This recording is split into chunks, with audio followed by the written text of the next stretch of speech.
সন্তান হারা যে কি ব্যথা, যাদের সন্তান আছে ওরাই বুঝবে, আর কেউ বুঝবে না। অনেক কান্না করছি, মনে করেন সারা রাত আর ঘুম আসতে পারিনি যে এরকম একটা অবস্থা।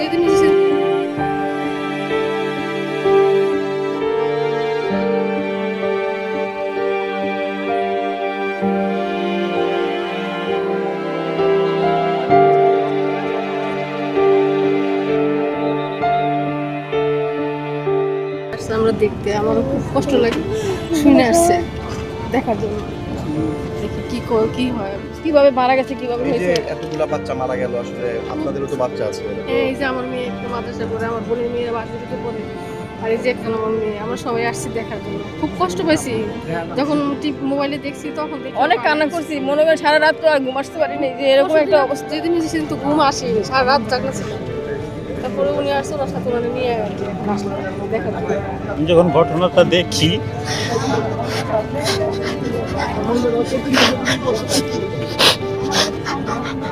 তখন আমার বাবা ফোন দেয় গ্রামে থেকে, ফোন দিয়ে বলে যে এরকম আমার বাচ্চারা এখানে মাদ্রাসায় পড়ে, যে ওরে চালু করে নিয়ে আসা ভাষা।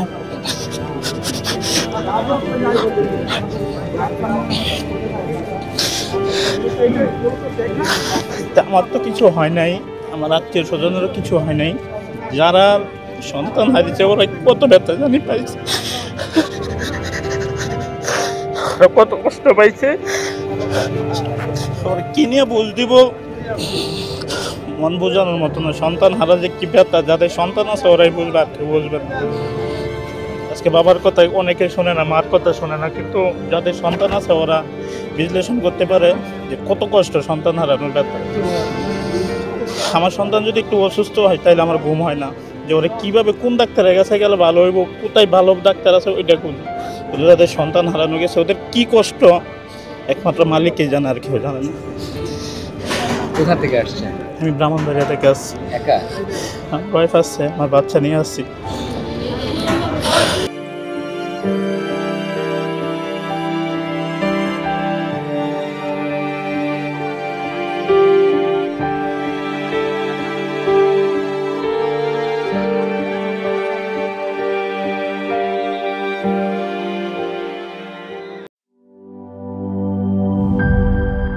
বান্ডেল থাকলে প্রতি সেনমানিতে টাকা বাঁচবে। বিকাশ সেনমানি বান্ডিল কিনে জিতুন প্রতি লেনদেনে।